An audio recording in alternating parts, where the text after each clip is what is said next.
किसी गांव में एक साधु रहा करता था। वो जब भी नाचता था तो गांव में बारिश होती थी।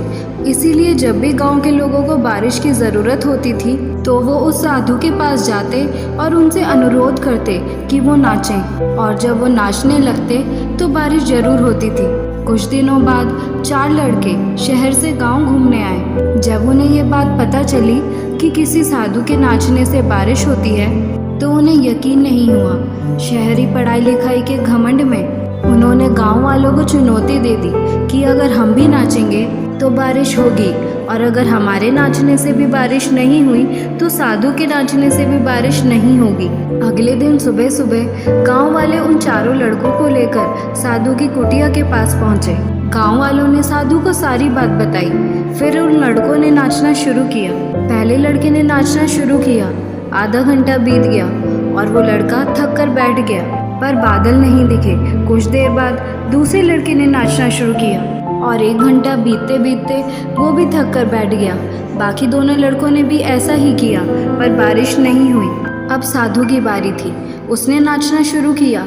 1 घंटा बीत गया पर बारिश नहीं हुई, पर साधु फिर भी नहीं रुका। वह नाचता ही रहा। नाचते नाचते 2 घंटे बीत गए पर बारिश नहीं हुई।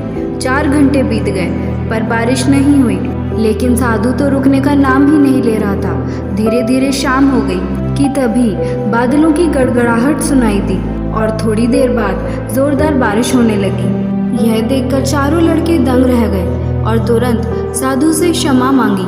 फिर चारों लड़कों ने साधु से पूछा, बाबा भला ऐसा क्यों हुआ कि हमारे नाचने से बारिश नहीं हुई और आपके नाचने से बारिश हो गई? साधु ने उत्तर दिया कि जब मैं नाचता हूँ तो 2 बातों का ध्यान रखता हूँ।